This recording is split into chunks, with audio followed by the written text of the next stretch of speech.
दोस्तों, जीवन ढेर सारे अवसरों से भरा है। ये जीवन खुद में भी एक अवसर ही है जो सिर्फ एक बार ही मिलता है। किसी ने क्या खूब कहा है कि कुछ वे जो वक्त के सांचों में ढल गए, कुछ वे जो वक्त के ढांचे बदल गए।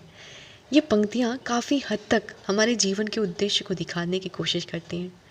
हर इंसान जीवन भर खुद को सिद्ध करने की खोज में लगा रहता है, अपने जीवन की सार्थकता की खोज में लगा रहता है। मुझे क्या बनना है, क्या करना है, मैं क्या कर रही हूँ, ये छोटा सा सवाल कई बार हमें बहुत परेशान कर देता है। बहुत सारा समय बीत जाने के बाद भी अक्सर हम इसका जवाब नहीं ढूंढ पाते। हेलो फ्रेंड्स, मैं हूँ आपकी दोस्त जागृति और उपस्थित हूँ आज फिर एक और नई सुबह नए सफ़र के साथ। आशा करती हूँ हमारा पूरा परिवार अपने आप से हर रोज़ जीत रहा है और आज हम भी इसी कोशिश में हैं। आज मैं बहुत हल्का महसूस कर रही हूँ क्योंकि सब बीत गया। सबसे बड़ा काम रामायण जो घर पे पड़ा था, फिर दिवाली 20 अक्टूबर और फिर आज है 10-11 नवंबर। मैंने बिल्कुल भी पढ़ाई नहीं की इस बीच। ये 20-21 दिन मेरे ऐसे चले गए, अभी ऐसा लग रहा है जैसे कि पता नहीं क्या छूट रहा है। जैसे मन बिल्कुल बेमन सा हो गया है। सो कर उठना हो गया सुबह 6:30 बजे, कभी कभी तो 7 भी बज गए। सुबह लेट उठना, फिर आँख मलते किचन में लग जाना, 9:15 बजे कंप्यूटर क्लास का टाइम और फिर शुरू वही भागम भाग। और इस भागम भाग में एक दिन तो हद हो गई, मैं बिना ब्रश किए कोचिंग पहुंच गई, ब्रश करना भूल गई। कुछ भी तैयार करने में बहुत समय लगता है ना, सोच समझ कर जागरूक होकर हमें उसके पीछे पड़ना पड़ता है, बड़ी मेहनत करनी होती है। लेकिन बिगड़ने में थोड़ा सा भी वक्त नहीं लगता। मेरी इतनी महीनों की लगन, खुद पर किया गया काम, बस इन 15-20 दिनों में सब बदल गया। आज से मुझे खुद को बदलना है, अपना रूटीन बदलना है, चाहे कुछ भी हो। ये आज मैंने सोच के रखा था, लेकिन क्या और कैसे ये बिल्कुल भी नहीं सोच पा रही थी। तो मैंने उठाया कॉपी और पेन और लिख गई बैठने वो सारी चीज़ें, वो सारी गलतियाँ जो मैं कर रही हूँ हर रोज़। लिखना शुरू किया कि स्ट्रगल कहाँ है, कौन सी चीज़ मेरी कमज़ोरी है, क्या होता है जिसके बाद मेरा ध्यान बढ़ जाता है। शुरू में पता है क्या हो रहा था, जवाब कुछ भी नहीं मिल रहा था। 10 काम भी याद आ रहे थे कि छोड़ो इसे, और सबसे बड़ा रुकावट मोबाइल फ़ोन, जिसे मैं चाह के भी नहीं दूर कर पा रही थी क्योंकि मुझे वीडियो बनाना था। काफ़ी देर सोचने के बाद मैंने रियलाइज़ किया सबसे बड़ी गड़बड़ी है दिन की शुरुआत में। टाइम से उठ नहीं पाना और फिर सीधे घर के कामों में लगना, फिर कोचिंग। इन सब में सुबह का पहला 7-8 घंटा सबसे इम्पॉर्टेंट, और एनर्जी हम ठीक से यूटिलाइज नहीं कर रहे और रिजल्ट में फिर हमें मिलता है डिमोटिवेशन। अब 3-4 बजते ही हमारे पास समय तो है पर एनर्जी लो है हमारी और उतना मन नहीं लग रहा पढ़ने में। इन सारी बातों में हमें समय तो काफ़ी लगा, मुश्किल था खुद को बिठा के ये सब अंदर से निकलवाना, बट हम जीते। और समय काफ़ी हो गया था, घड़ी इशारा कर रही थी कि चलो कोचिंग का भी समय हो गया है, तो मुंह बांध के हम कोचिंग निकले।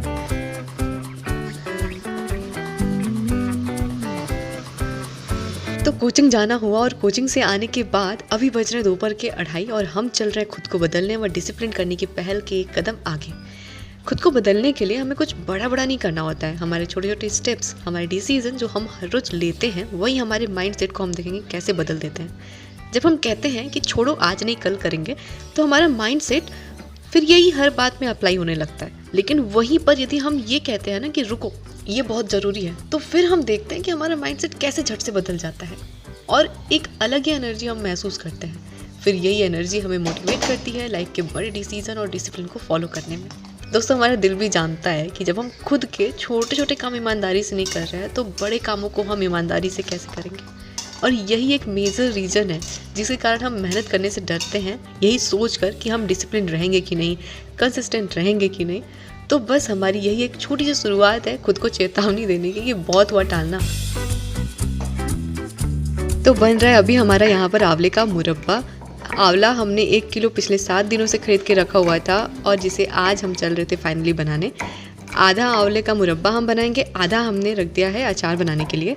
सबसे पहले तो हमने कुकर में 1-2 सीटी लगाकर आंवले को उबाल लिया था, थोड़ा सा पानी डाल करके।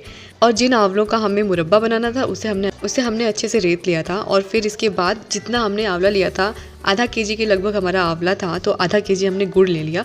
इसके बाद हमने इन्हें धीरे धीरे मीडियम फ्लेम पर पकाते रहना है जब तक गुड़ अच्छे से पिघल न जाए और जब तक थोड़ा सा हमारा आंवला और गुड़ का जो मिक्सचर है वो गाढ़ा थिक ना हो जाए। जैसे जैसे ये पक रहा था, 5-10 मिनट के बाद हमने इसमें इलायची को कूट के डाल दिया, कुछ 8-10, फिर 8-10 काली मिर्च के टुकड़े थे उनको हमने कूट के डाल दिया, 2-3 दाल चीनी के टुकड़े थे वो डाला, थोड़ा सा काला नमक डाला, थोड़े से अदरक को भी हमने रेत के डाल दिया क्योंकि हमें इन सभी चीज़ों को इनके साथ पकाना था थोड़ा देर। अभी ये हमारा पक ही रहा था, तो फिर इसके बाद हमने सोचा प्रिपरेशन कर लेते अपने अचार के लिए। तो यहाँ पर अचार बनाने के लिए हमने ले ली है पंचफोरन। इसमें 5 मसाले रहते हैं, जीरा, सौंफ, काली कलौंजी और साथ ही साथ रहता है राई और मेथी। इन सभी का हमने अच्छा सा पाउडर बना लिया था पीस करके। और ये सरसों का तेल हमने ले लिया हिसाब से जितना हमें अचार में ज़रूरत पड़ेगा। जैसे ही हमारा मुरब्बा अच्छा थिक हो गया है, अभी गुड़ अच्छे से पिघल गया था, हमने इसे ज़्यादा सुखाना नहीं था, क्योंकि यदि हम इसे ज़्यादा सुखा देंगे तो ठंडा होने पर ये और थोड़ा गाढ़ा हो जाएगा और इसके बाद थोड़ा हार्ड भी हो सकता है। तो हमने थोड़ा, जब ग्रेवी इसकी थी थोड़ी बहुत, तभी हमने आँच को भी बंद कर दिया, थोड़ा सा नींबू निचोड़ दिया, ताकि आंवला जो हमें थोड़ा कसला लगता है खाने में, उसका वो टेस्ट थोड़ा सा कम हो जाए। कढ़ाई नीचे उतार करके हमने चढ़ा दिया था भगोना, जिसमें हमने तेल लिया था सरसों का। तेल को हमने अच्छा गरम किया। जैसे ही ना इसमें से धुआं निकलने लगा, हमने आँच को बंद कर दिया। थोड़ा सा हींग डाला, थोड़ी हल्दी, थोड़ी लाल मिर्च, और जो हमने मसाला पीसा था ना पंचफोरन वाला, वो हमने डाल दिया।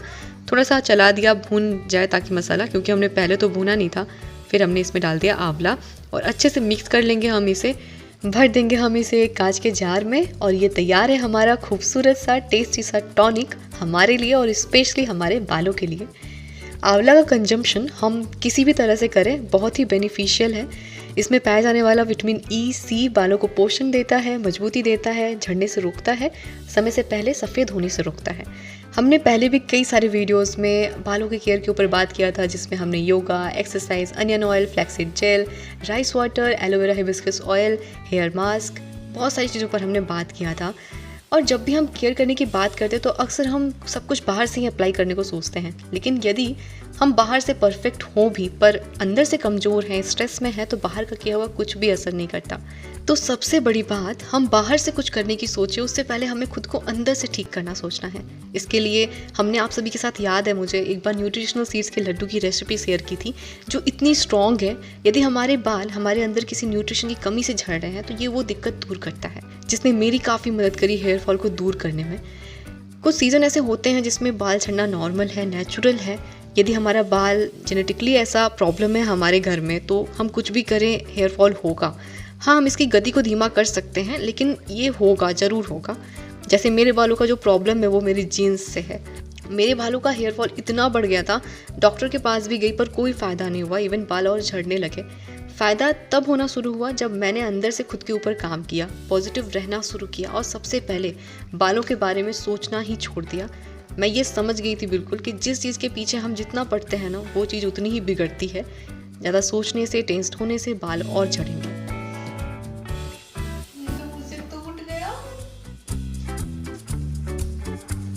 तो अब करना क्या है, हमें सोचना छोड़ना है। अपनी डाइट अच्छी करनी है, उन्हें खाना है जो हमारे बालों के लिए अच्छा है, जैसे आंवले का मुरब्बा बनाना, अचार बनाना, सीड्स जो हमने बात की उसके लड्डू, करी पत्ते को हम खाली पेट सुबह खा सकते हैं, काफ़ी हेल्प करता है। कुछ योगा है जिनके बारे में हमने काफ़ी बात किया है, उन्हें फॉलो कर लेना। तेल की बात करें तो मैंने कई सारे तेल आप सभी के साथ शेयर किए हैं, पर अभी मैं सिर्फ सरसों का तेल यूज़ कर रही हूँ, और महीने में 1-1.5 महीने पर मेहंदी वाला मास्क, जो आप सभी के साथ मैंने कई बार शेयर भी किया है।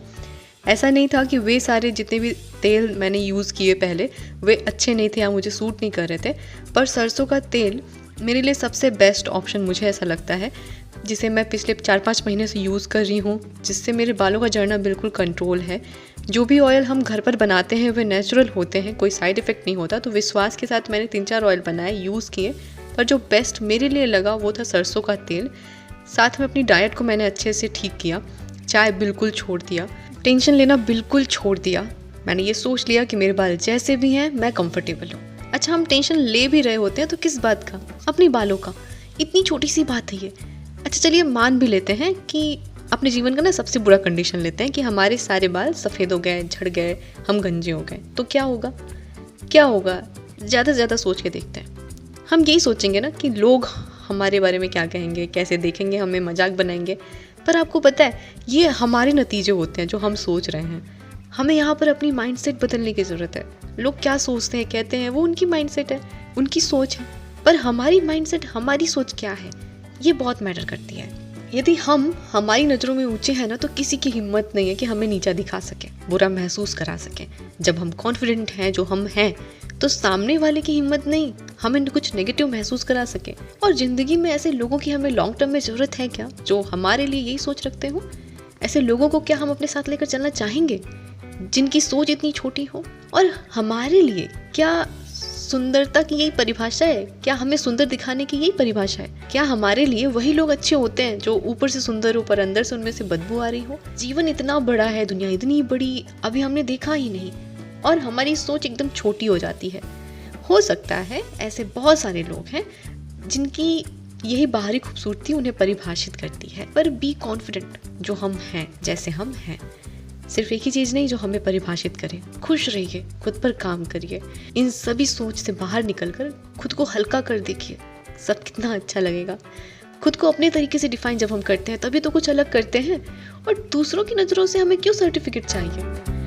और सच्ची सच्ची मैं एक बात बताऊं, जब मुझे भी ऐसा कभी टेंशन होता है ना, या फिर मैं लो महसूस करती हूँ, चाहे वो बालों से जुड़ा हुआ हो या पढ़ाई से जुड़ा हुआ हो, तब मैं शुरू हो जाती हूँ बस यही अपनी ड्राइंग लेकर के, यही अपना कारनामा शुरू कर देती हूँ मैं।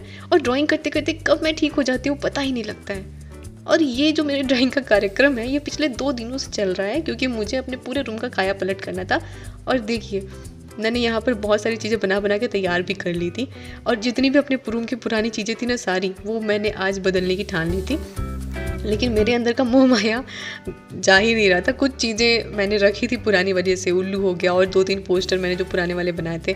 कुछ तो सारे पोस्टर जो मैंने वर्ली आर्ट वाले बनाए थे वो सारा बाबू जब आया था तो ख़राब कर दिया था, तो उनमें से बस एक ही सही था, तो वो रख लिए थे, बाकी सारे हमने हटा दिए। और ये देखिए, अपनी सरस्वती माँ को रखने के लिए ना हमने यहाँ पर एक होल्डर जैसा बना दिया था पुराने डिब्बे से। आप सभी लोग कह रहे थे ना दिवाली पर लक्ष्मी और गणेश जी की पूजा होती है, तो हमारे भी घर पे लक्ष्मी और गणेश जी की भी पूजा होती है, साथ में सरस्वती माँ की ना हम लोग पूजा करते हैं। जैसे जो बच्चे पढ़ाई करते हैं ना, हम लोग बचपन से ही भैया लोग के साथ, जब हम भैया लोग यहाँ रहते थे तब से ही, बचपन से ही हम लोग सरस्वती माँ की भी पूजा करते हैं। मम्मी पापा गणेश जी की पूजा करते हैं, लक्ष्मी जी की, और हम लोग सरस्वती माँ की। और ये जो सरस्वती माँ की मूर्ति है ये मैंने अपने मार्केट से ही ली थी, 30 रुपये में मिल गई, बहुत ही सस्ती।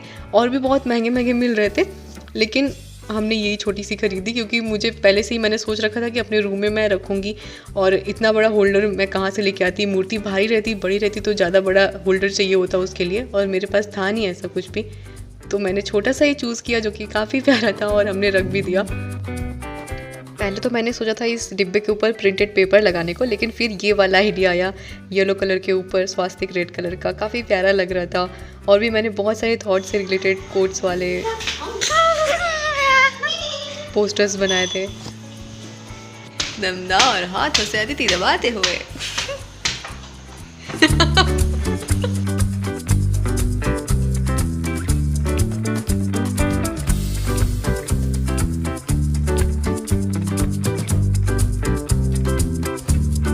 तो आज फाइनली जैसा रूम मैं पिछले कई दिनों से अपना सेट करना सोच रही थी वैसा हो गया। मैंने सोचा क्यों ना नेक्स्ट जर्नी की शुरुआत एक नई सीरीज से, नए स्टडी सेटअप के साथ किया जाए, और आज मैं बहुत खुश हूँ। कई दिनों के बाद वो माहौल अंदर सेट हो गया।